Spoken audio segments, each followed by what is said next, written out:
ನಿಮ್ಮ ಪ್ರಶ್ನೆಗೆ ಉತ್ತರ ತಾಳ್ಮೆ. ಎಲ್ಲವೂ ಪೂರ್ವ ನಿರ್ಧರಿತ ಆಗಿರುತ್ತೆ. ಆದರೆ ನಮಗೆ ಎಲ್ಲವನ್ನು ಮೊದಲೇ ತಿಳ್ಕೊಳ್ಳೋ ಕುತೂಹಲ. ಕೆಲವೊಂದಷ್ಟು ನೋವು ಕೊಟ್ಟರೆ ಇನ್ನೊಂದಷ್ಟು ನಲಿವು. ಆ ನೋವಲ್ಲೂ ನಲಿವನ್ನು ಕಾಣೋದು ನಮ್ಮ ಜಾಣತನ. ಹೆರಿಗೆ ನೋವು ಕೊಡುತ್ತೆ, ಆದರೆ ಅದು ತಾತ್ಕಾಲಿಕ. ನಂತರದ ಸಂಭ್ರಮ ಅದು ಸ್ವರ್ಗಕ್ಕೆ ಸಮ ಅಲ್ವಾ? ಹಾಗೆ ಕೆಲವೊಂದು ವಿಷಯ. ನಿಮ್ಮ ಮಗನ ಬಾಳನ್ನ ಬೆಳಗೋ ಮಹಾಪಾರ್ವತಿ ಸ್ವರೂಪಿಣಿನೇ ನಿಮ್ಮನೆ ಸೊಸೆಯಾಗಿ ಬರ್ತಾರೆ.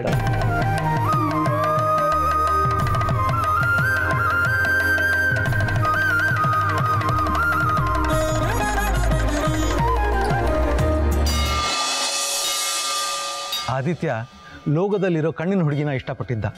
ಅದು ಬರೀ ಚಿತ್ರಾನೋ ಅಥವಾ ನಿಜವಾಗ್ಲೂ ಕಣ್ಣಿನ ಹುಡುಗಿ ಇದ್ದಾಳೋ ಅಂತ ಒಂದು ಗೊಂದಲ ಇತ್ತು. ಆ ಸಮಯಕ್ಕೆ ಅನುಷ್ಕಾ ನಾನೇ ಕಣ್ಣಿನ ಹುಡುಗಿ ಅಂತ ಹೇಳಿದ್ಲು. ಆಗ ಆದಿತ್ಯನ ಇಷ್ಟ ಅಖಿಲ ಆಯ್ಕೆ ಒಂದೇ ಆಯ್ತಲ್ಲ ಅಂತ ನಾನು ಖುಷಿಪಟ್ಟಿದ್ದೆ. ಆಮೇಲೆ ಅನುಷ್ಕಾ ಕತೆ ಮುಗಿದು ಕಣ್ಣಿನ ಹುಡುಗಿ ವಿಷಯನೂ ಮುಗೀತು ಅಂದ್ಕೊಂಡಮ್ಮ. ಅದಕ್ಕಿಂತ ಮುಂಚೆ ಪ್ರೀತು ಯಾವಾಗಲೂ ಹೇಳ್ತಾನೆ ಇರೋನು, ಬ್ರೋ ಲ್ಯಾಪ್ಟಾಪ್ನಲ್ಲಿ ಕಣ್ಣಿನ ಹುಡುಗಿ ಚಿತ್ರ ಇದೆ, ಅವನಿಗೆ ಅವಳೇ ಜಗತ್ತು, ಅವಳನ್ನ ಹೇಗಾದ್ರೂ ಮಾಡಿ ಕಣ್ಣು ಹಿಡಿಲೇಬೇಕು ಅಂತ ಒಂದಲ್ಲ ಒಂದು ಪ್ರಯತ್ನ ಮಾಡ್ತಾನೇ ಇದ್ದ. ಅಖಿಲ ಕೂಡ ಒಬ್ಬ ಆರ್ಟಿಸ್ಟ್ನ ಕರೆಸಿ ಆ ಕಣ್ಣಿನ ಲೋಗೋ ಪ್ರಕಾರ ಆ ಕಣ್ಣಿನ ಹುಡುಗಿ ಹೇಗಿರ್ಬೋದು ಅಂತ ಪತ್ತೆ ಮಾಡೋ ಪ್ರಯತ್ನನೂ ಮಾಡಿದ್ಲು. ಯಾವ ಕಡೆಯಿಂದಾನು ಆ ಹುಡುಗಿ ಪತ್ತೆ ಆಗಲೇ ಇಲ್ಲ. ಕಣ್ಣಿನ ಹುಡುಗಿ ಫೇಸ್ ರಿವೀಲ್ ಮಾಡೋಕ್ಕೆ ಒಂದು ಇವೆಂಟ್ ಮಾಡಿದ್ರು. ಅಲ್ಲಿಗೆ ಆ ಕಣ್ಣಿನ ಹುಡುಗಿ ಬಂದೇ ಬರ್ತಾಳೆ ಅಂತ. ಕಣ್ಣಿನ ಹುಡುಗಿ ಬರಲಿಲ್ಲ, ಆ ಕಣ್ಣಿಗೆ ಮ್ಯಾಚ್ ಆಗೋಂಥ ಫೇಸ್ ಹುಡುಕಿದೀವಿ ಅಂತ ಆದಿತ್ಯ ಹೇಳ್ದ. ಆಗಲೇ ಡಿಸೈಡ್ ಮಾಡಿಕೊಂಡೆ ಕಣ್ಣಿನ ಹುಡುಗಿ ಇಲ್ಲವೇ ಇಲ್ಲ ಅಂತ. ಆದಿತ್ಯನ ಮುಗ್ಧತೆ ಜೊತೆ ಯಾರೋ ಆಟ ಆಡ್ತಿದ್ದಾರೆ ಅಂತ ನಾನು ಅಂದ್ಕೊಂಡೆ. ಆದರೆ ನಿನ್ನೆ ಪ್ರೀತು ಹೇಳಿದ ಮೇಲೇ ಗೊತ್ತಾಯಿತು, ಆ ಈವೆಂಟ್ನಲ್ಲಿ ಕಣ್ಣಿನ ಹುಡುಗಿ ನೀನೇ ಅಂತ ಆದಿತ್ಯನ ಗೊತ್ತಾಯಿತು ಅಂತ. ನೀನೇ ಕಣ್ಣಿನ ಹುಡುಗಿ ಅಂತ ಪ್ರೀತು ಹೇಳೋವರೆಗೂ ನನ್ನಲ್ಲಿ ಒಂದು ಆತಂಕ ಆಯಿತು, ಹೇಗಪ್ಪ ಅಖಿಲನ ಒಪ್ಸೋದು ಅಂತ. ಆದರೆ ಅದಕ್ಕೆ ದೇವರೇ ಒಂದು ದಾರಿ ತೋರಿಸ್ಬಿಟ್ಟ. ನೀನೇ ಕಣ್ಣಿನ ಹುಡುಗಿ ಅನ್ನೋ ಒಂದೇ ಒಂದು ಪಾಯಿಂಟ್ ಸಾಕು ಅಖಿಲನ ಒಪ್ಸೋಕ್ಕೆ. ಈ ವಿಷಯನ ಆದಷ್ಟು ಬೇಗ ಅಖಿಲಾಗಿ ಹೇಳಬೇಕು ಅಂತ ಅಂದ್ಕೊಂಡೆ. ಆದರೆ ಕಣ್ಣಿನ ಹುಡುಗಿ ಸಿಕ್ಬಿಟ್ರೆ ಸಾಕ? ನೀನು ನನ್ನ ಮಗನ್ನ ಎಷ್ಟೊಂದು ಅರ್ಥ ಮಾಡ್ಕೊಂಡಿದ್ದೆ ಅಂತ ತಿಳ್ಕೊಳ್ಳೋ ದುರಾಸೆ, ಅದಕ್ಕೆ ಇಷ್ಟು ಟೈಮ್ ತಗೊಂಡೆ. ಈಗಲೂ ಅಷ್ಟೇ, ಈಗ ಈ ವಿಷಯ ನನಗೆ ಗೊತ್ತಿದೆ ಅಂತ ಆದಿತ್ಯನ ಗೊತ್ತಾಗೋದು ಬೇಡ. ಇನ್ನು ಸ್ವಲ್ಪ ಆಟ ಆಡ್ಸೋಣ, ಆಮೇಲೆ ಎಲ್ಲರೂ ಸೇರಿ ಅಖಿಲಾಗೆ ಸಿಲಾಯಿಸ್ಕೊಂಡು. ಗುರುಗಳೇ, ನಿಮ್ಮ ಮಾತು ಕೇಳಿ ಮನಸ್ಸಿಗೆ ತುಂಬ ಸಂತೋಷ ಆಯಿತು, ಸಮಾಧಾನ ಆಯಿತು. ಆದಷ್ಟು ಬೇಗ ಅರಸನ ಕೋಟೆಗೆ ಒಬ್ಬ ಒಳ್ಳೆ ಹುಡುಗಿ ಸೊಸೆಯಾಗಿ ಬಂದರೆ ಸಾಕು. ಬಂದೇ ಬರ್ತಾಳೆ. ಆ ಭಗವಂತನ ಆಶೀರ್ವಾದ ನಿಮ್ಮ ಮೇಲೆ ಸದಾ ಇರುತ್ತೆ. ಎಲ್ಲ ಒಳ್ಳೆಯದಾಗತ್ತೆ. ಹೋಗಿ ಬನ್ನಿ ತಾಯಿ. ಶುಭವಾಗಲಿ.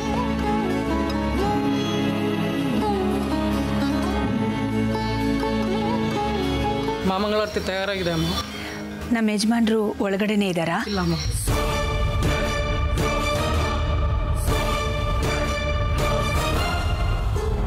ನನ್ನ ಮಗನಿಗೆ ನಿನ್ನ ಹತ್ರ ಸ್ವಲ್ಪ ಹೊತ್ತು ಮಾತಾಡಿಲ್ಲ ಅಂದರೆ ಸಮಾಧಾನ ಆಗಲ್ಲ ಅಲ್ವಾ? ಕಾರಲ್ಲಿ ಬರುವಾಗ ಅವನ ಫೋನ್ ಬಂದಿದ್ದು. ಅಖಿಲ ಜೊತೆಲಿದ್ಲು ಅಂತ ಫೋನ್ ಆಫ್ ಮಾಡಿಬಿಟ್ಟೆ. ಫೋನ್ ಯಾಕೆ ಸ್ವಿಚ್ ಆಫ್ ಆಯಿತು ಅಂತ ಯೋಚನೆ ಮಾಡ್ತಿರ್ತಾನೆ. ಫೋನ್ ಸ್ವಿಚ್ ಆನ್ ಮಾಡಿ ಅವನ ಹತ್ರ ಮಾತಾಡು.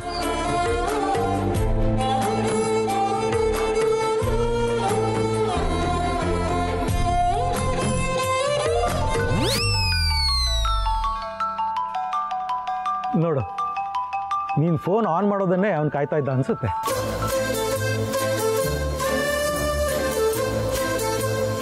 ಯಾಕಮ್ಮ ಕಟ್ ಮಾಡಿದೆ? ಅದು ಕಂಪನಿ ಫೋನಪ್ಪ. ಹೌದಾ? ಆ ಕಂಪನಿ ಹೆಸರು ಆದಿತ್ಯ ಅಂತಾನು ನನಗೆ ಚೆನ್ನಾಗಿ ಗೊತ್ತಮ್ಮ. ನೀನು ಅರಸನಕೋಟೆ ಒಳಗೆ ಬಂದರೆ ನಿಮ್ಮಪ್ಪ ನೆಮ್ಮದಿಯಾಗಿರ್ತಾನೆ. ಗಣಿ ಅಂತೂ ಫೋನ್ ಮಾಡೋದೇ ಇಲ್ಲ. ಏನಾದರೂ ವಿಷಯ ಇದ್ದರೆ ನೇರವಾಗಿ ಮನೆಗೆ ಬಂದುಬಿಡ್ತಾನೆ. ಇಲ್ಲಿ ನಿನಗೆ ಫೋನ್ ಯಾರು ಮಾಡ್ತಾರೆ? ನನ್ನ ನನ್ನ ಮಗರಾಯ ತಾನೆ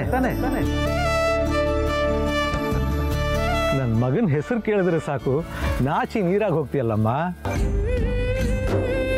ಬಡಪಾಯಿ ಪಾಪ ಕಾಯ್ತಿರ್ತಾನೆ, ಫೋನ್ ಮಾಡಿ ಮಾತಾಡು. ಆದರೆ ಒಂದು ಕಂಡೀಷನು, ನಮ್ಮಿಬ್ಬರ ಮಧ್ಯೆ ಇರೋ ಈ ಸೀಕ್ರೆಟ್ನ ಅವನಿಗೆ ಹೇಳಬಾರ್ದು, ಆಯ್ತಾ?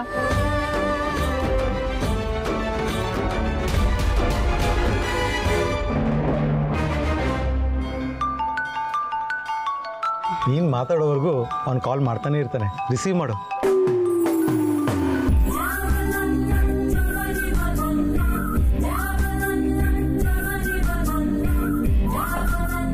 ಹಲೋ ಪಾರ್ವತಿ, ಯಾಕೆ ಫೋನ್ ಅವಾಗಿಂದ ಸ್ವಿಚ್ ಆಫ್ ಆಗಿದೆ? ಏನಾಯ್ತು? ನೀನು ಆರಾಮಾಗಿದೆಯಾ ತಾನೆ? ಆರು ಆರು ಹ್ಞೂ. ಯಾಕೆ ಒಂಥರ ಇದೆಯಾ ಚಿನ್ನ?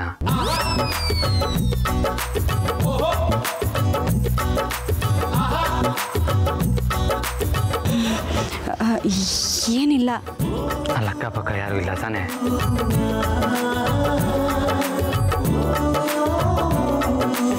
ಇಲ್ಲ. ಮತ್ತ್ಯಾಕೆ ಈ ರೀತಿ ಸಂಕೋಚದಿಂದ ಮಾತಾಡ್ತಾ ಇದೆಯಾ? ಸರಿಯಾಗಿ ಮಾತಾಡು. ನೀನು ಈ ರೀತಿ ಡಲ್ಲಾಗಿ ಮಾತಾಡಿದ್ರೆ ನನಗೆ ಬೇಜಾರಾಗುತ್ತೆ, ಗೊತ್ತಾ? ನಾನು ಆರಾಮಾಗೇ ಇದ್ದೀನಿ. ಓ, ದೇವಸ್ಥಾನದಲ್ಲಿದೆಯಲ್ಲ, ಅದಕ್ಕೆ ಮೆತ್ತಿಗೆ ಮಾತಾಡ್ತಾ ಇದೆಯಾ ಮುಂದೆ?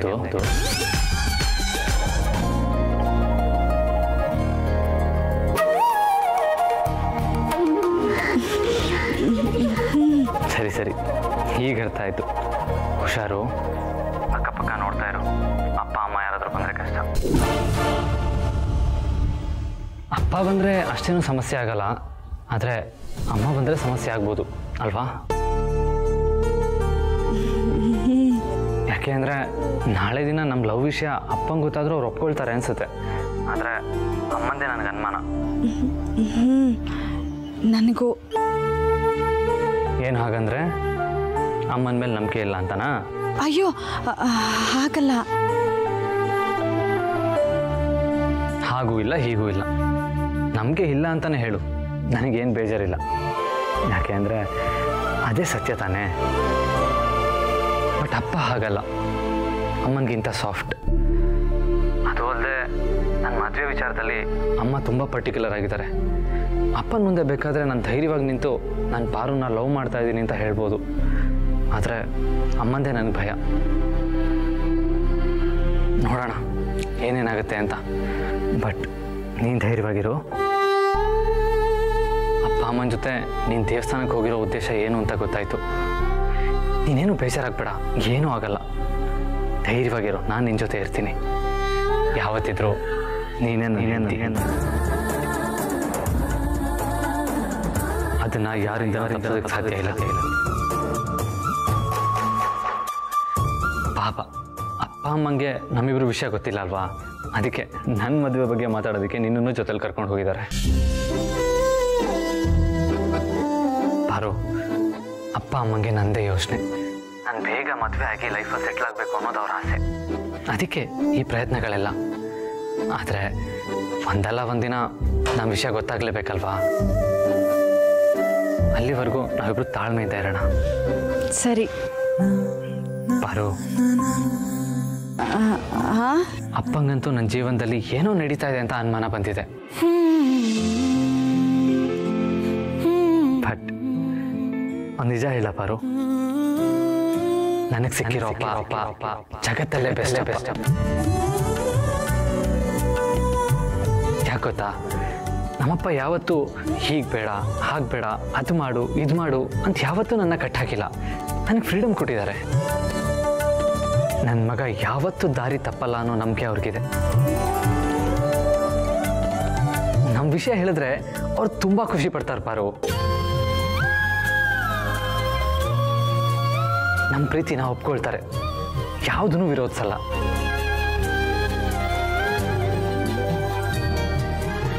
ಒಂಥರ ಮಗುವಿನ ಮನಸ್ಸು ಅವ್ರದ್ದು. ಇನ್ಫ್ಯಾಕ್ಟ್ ಅವ್ರು ನನ್ನ ಬೆಸ್ಟ್ ಫ್ರೆಂಡ್.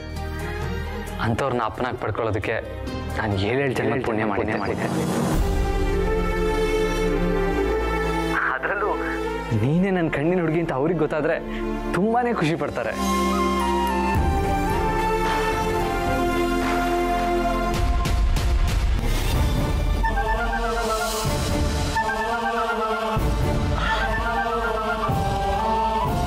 ಅಖಿಲ ಬರ್ತಿದ್ದಾಳೆ, ನಾನು ಹೋಗ್ತೀನಿ. ನೀನು ನಿನ್ನ ಹುಡುಗನ ಜೊತೆ ಆರಾಮಾಗಿ ಮಾತಾಡ್ಕೊಂಡು ಬಾ, ಆಯಿತಾ?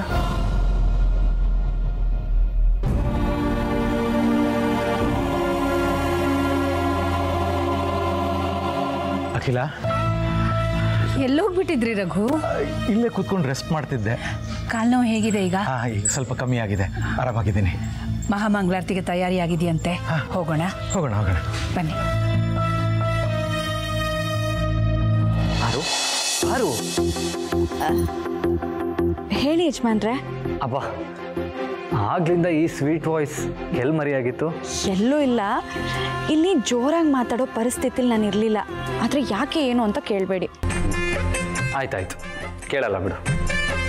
ಏನಿವತ್ತು ಚಿನ್ನ, ರನ್ನ, ಮುದ್ದು ಅಂತೆಲ್ಲ ಕರಿತಿದ್ರಿ, ಏನು ಸಮಾಚಾರ? ಅಫ್ಕೋರ್ಸ್, ಇದ್ದಕ್ಕಿದ್ದಾಗೆ ನಿನ್ಮೇಲೆ ಲವ್ ಜಾಸ್ತಿ ಆಯ್ತಪ್ಪ. ಓಹೋ, ಹಾಗೂ ಆಗತ್ತಾ ಯಜಮಾನ್ರೆ? ಯಾಕೆ, ನಿನ್ಗಾಗಲ್ವಾ? ನನಗೆಲ್ಲ ಆಗಲ್ಲ ಅಪ್ಪ. ಪ್ರೀತಿ ಬಂದ್ಮೇಲೆ ಮುಗೀತು, ಯಾವಾಗಲೂ ಒಂದೇ ಥರ ಇರುತ್ತೆ. ಸರಿ ಸರಿ, ಆರಾಮಾಗಿದೆಯಾ ತಾನೇ? ಆರಾಮಾಗಿದ್ದೀನಿ, ನೀವೇನು ಯೋಚನೆ ಮಾಡಬೇಡಿ. ನಿಮ್ಮ ಕಾಳಜಿ, ಆತಂಕ ನನಗೆ ಅರ್ಥ ಆಗುತ್ತೆ. ಏನೇ ಆದರೂ ನಿಮ್ಮಿಂದ ದೂರ ಹೋಗೋ ಯೋಚನೆ ಮಾಡಲ್ಲ ನಾನು. ಸರಿ ಸರಿ, ಅಮ್ಮ ಪೂಜೆ ಕೊಟ್ಟಿದ್ದಾರೆ, ನಾನು ಒಳಗಡೆ ಹೋಗಬೇಕು. ಇಡ್ಲಾ? ಸರಿ.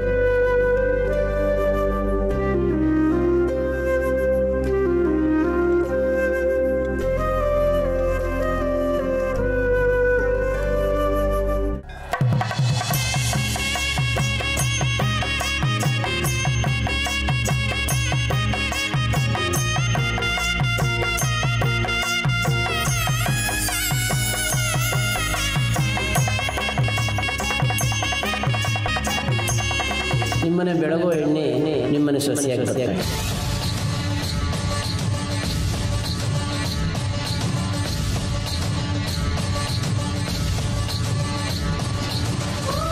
ಈ ಹುಡುಗಿ ಯಾರು ಅವಳು ಗೊತ್ತಾಗ್ತಾ ಇಲ್ಲಲ್ಲ.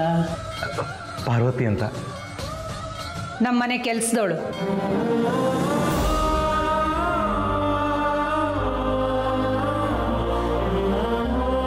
ನೋಡೋದಕ್ಕೆ ಮಹಾಲಕ್ಷ್ಮಿ ಥರನೇ ಇದೆಯಮ್ಮ, ಒಳ್ಳೇದಾಗಲಿ.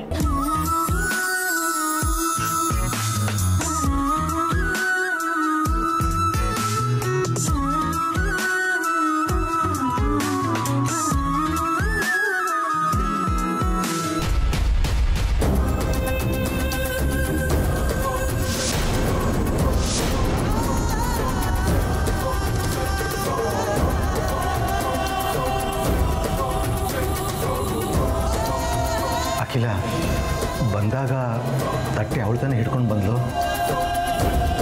ಅದಕ್ಕೆ ಅವಳ ಥರನೇ ಕೊಟ್ಟಿದ್ದಾರೆ. ಹೊರಡೋಣ ರಘು. ಹಾಂ.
ಹಾಂ ಅನನ್ಯ.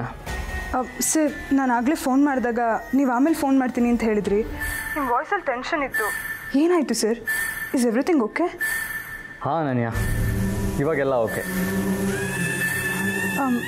ಈಗ ಅಂದರೆ ನನ್ನ ಜಾತಕ ತೋರಿಸೋದಕ್ಕೆ ಅಪ್ಪ ಅಮ್ಮ ಪಾರ್ವತಿನೂ ದೇವಸ್ಥಾನಕ್ಕೆ ಕರ್ಕೊಂಡು ಹೋಗಿದ್ದಾರೆ.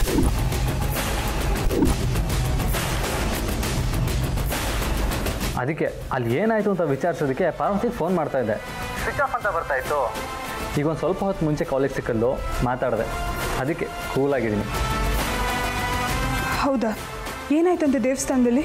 ಗೊತ್ತಿಲ್ಲ, ಬಟ್ ಅವಳು ತುಂಬ ರಿಲ್ಯಾಕ್ಸ್ ಆಗಿ ಮಾತಾಡಿದ್ಲು. ಹಾಗಾಗಿ ನನಗೆ ಸಮಾಧಾನ. ಏನು ಸರ್ ರಿಲ್ಯಾಕ್ಸ್ ಆಗಿದ್ದೀರಾ? ಆ್ಯಕ್ಚುಲಿ ನೀವು ಇವಾಗಲೇ ಆತಂಕ ಪಡಬೇಕಾಗಿರೋದು. ಯಾಕೆ? ನಿಮ್ಮ ಜಾತಕ ತೋರಿಸೋದಕ್ಕೆ ಪಾರ್ವತಿನ ಯಾಕೆ ಕರ್ಕೊಂಡು ಹೋದ್ರು ಅನ್ನೋದೇ ನನ್ನ ಕ್ವಶನ್ ಮಾರ್ಕ್. ಒಂದು ವೇಳೆ ನಿಮ್ಮ ಪ್ರೀತಿ ಬಗ್ಗೆ ನಿಮ್ಮ ಪೇರೆಂಟ್ಸ್ಗೆ ಏನಾದರೂ ಡೌಟ್ ಬಂದಿರ್ಬೋದಾ ಅಂತ. ಅದ್ರ ಬಗ್ಗೆ ಪ್ರಶ್ನೆ ಮಾಡೋದಕ್ಕೆ ಪಾರ್ವತಿನ ಗುಟ್ಟಾಗಿ ಕರ್ಕೊಂಡು ಹೋಗಿದ್ರೆ? ಅಲ್ಲ ಅನನ್ಯ, ಆ ಥರ ಏನಾದರೂ ಆಗಿದ್ದಿದ್ರೆ ಪಾರ್ವತಿ ನನ್ನ ಜೊತೆ ಆ ಥರ ರಿಲ್ಯಾಕ್ಸ್ ಆಗಿ ಮಾತಾಡ್ತಾ ಇರಲಿಲ್ವಲ್ಲ. ಪಾರ್ವತಿ ಅವ್ರ ಸ್ವಭಾವ ನನಗಿಂತ ಚೆನ್ನಾಗಿ ನಿಮಗೆ ಗೊತ್ತಿದೆ. ನಿಮ್ಮ ಮನೆತನಕ್ಕೋಸ್ಕರ ಅವರೆಂಥ ತ್ಯಾಗಕ್ಕಾದರೂ ರೆಡಿ ಆಗ್ತಾರೆ. ಅವ್ರು ನಿಮ್ಮ ಜೊತೆ ಫೋನಲ್ಲಿ ಆರಾಮಾಗಿ ಮಾತಾಡಿದ್ದು ನಿಮಗೆ ಅನುಮಾನ ಬರಬಾರ್ದು ಅಂತ ಅನಿಸುತ್ತೆ. ಮನಸ್ಸಲ್ಲೇ ನೋವಿಟ್ಕೊಂಡು ತೋರಿಸ್ಕೊಳ್ದೇನೂ ಇರ್ಬೋದಲ್ವಾ?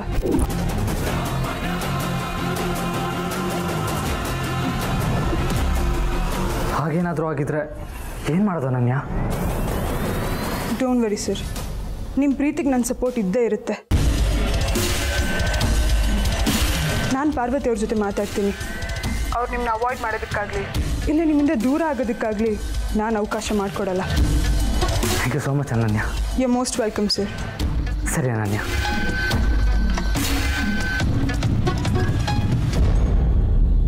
ಪಾರ್ವತಿಗೆ ಫೋನ್ ಮಾಡು. ಸರಿ ಮ್ಯಾಮ್.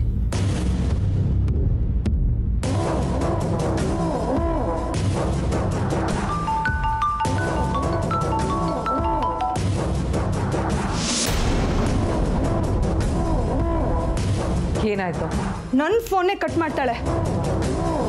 ಅವಳು ಕೊರಳಲ್ಲಿರೋ ತಾಳಿ ಸೀಕ್ರೆಟ್ನ ಆದಿತ್ಯ ಮುಂದೆ ಓಪನ್ ಮಾಡಿದ್ರೆ ಅವ್ರ ಶಾಸ್ತ್ರೋಕ್ತ ಮದುವೆಗೆ ಲೀಡ್ ಆಗುತ್ತೆ ಅಂತ ನಾನು ಅನ್ಕೊಂಡಿದ್ದೆ.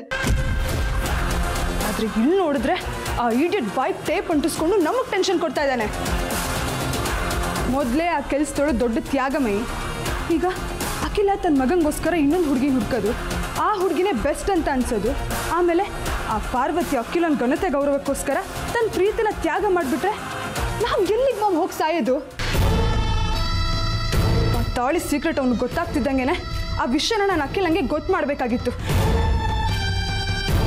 ತಪ್ಪು ಮಾಡಿಬಿಟ್ಟೆ ಮಾಮ್. ಅನನ್ಯ, ನಮ್ಮ ಬುದ್ಧಿನ ಕೋಪದ ಕೈ ಕೊಡಬಾರ್ದು. ಆ ರೀತಿ ಮಾಡಿದ್ರೆ ಬುದ್ಧಿಗೆ ಮಂಕ ಕೌದು ತಪ್ಪು ನಿರ್ಧಾರ ತೊಗೊಳಕ್ಕೆ ನಾವೇ ದಾರಿ ಮಾಡಿಕೊಟ್ಟಾಗತ್ತೆ. ಈಗಲೂ ಕಾಲ ಮಿಂಚಿಲ್ಲ. ಆ ಪಾರ್ವತಿ ಅಖಿಲ ಜೊತೆ ಇರ್ಬೋದು, ಅದಕ್ಕೆ ಫೋನ್ ರಿಸೀವ್ ಮಾಡ್ತಿಲ್ಲ. ಮಿಸ್ಡ್ ಕಾಲ್ ನೋಡಿದ್ಮೇಲೆ ಕಾಲ್ ಮಾಡ್ತಾಳೆ. ವೆಯ್ಟ್ ಮಾಡು.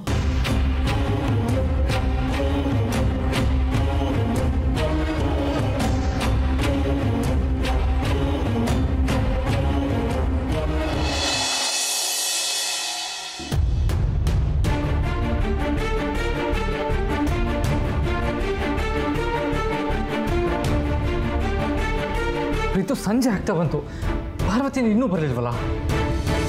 ಏನು ಬ್ರೋ ನಿನ್ನ ಪ್ರೀತಿಯ ಮಹಿಮೆ. ದೇವಸ್ಥಾನಕ್ಕೆ ಅದಕ್ಕೆ ಜೊತೆ ಮಾಮ್ ಡ್ಯಾಡ್ ಕೂಡ ಹೋಗಿದ್ದಾರೆ. ನೀನು ಅವ್ರ ಬಗ್ಗೆ ಚಿಂತೆ ಮಾಡಿದೆ, ಬರೀ ಅದಕ್ಕೆ ಬಗ್ಗೆ ಮಾತ್ರ ಚಿಂತೆ ಮಾಡ್ತಿದ್ಯಾ? ಪ್ರೀತು, ಇಂಥ ಟೈಮಲ್ಲಿ ಕಾಮಿಡಿನಾ? ಅಲ್ಲ, ಅಪ್ಪ ಅಮ್ಮ ಪಾರ್ವತಿಗೆ ನಮ್ಮ ಪ್ರೀತಿ ಬಗ್ಗೆ ಏನು ಪ್ರಶ್ನೆ ಕೇಳ್ತಾ ಇರೋ ಅಂತ ನನಗೆ ಟೆನ್ಷನ್ ಆಗ್ತಾ ಇದೆ. ಬ್ರೋ, ನೀನು ಈ ಥರ ಟೆನ್ಷನ್ ಇರೋದನ್ನ ಡ್ಯಾಡ್ ಮಾಮ್ ನೋಡಿದ್ರೆ ಅವರು ಡೌಟ್ ಬರಲ್ವಾ? ಕೂಲಾಗಿರು.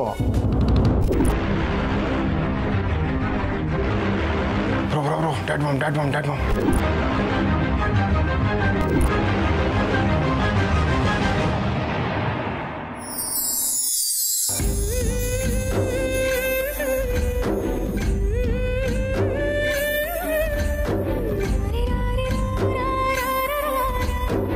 ಆದಿ, ಏನಪ್ಪ ಇವತ್ತು ಆಫೀಸಿಂದ ಬೇಗ ಬಂದ್ಬಿಟ್ಟಿದೀಯಾ? ಹಾಂ ಮೀಟಿಂಗ್ ಬೇಗ ಮುಗೀತು, ಅದಕ್ಕೆ ಬಂದೆ. ಪ್ರಸಾದ ಕೊಡು, ಸ್ಪೂನ್ ತಗೊಂಡು ಬಾ.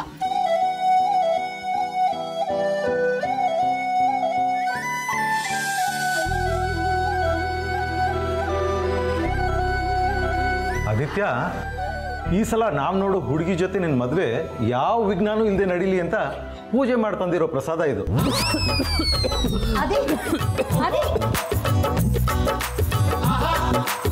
ಅದಿ ಸ್ವಲ್ಪ ಮೇಲ್ ನೋಡು, ಮೇಲ್ ನೋಡು, ಮೇಲ್ ನೋಡು.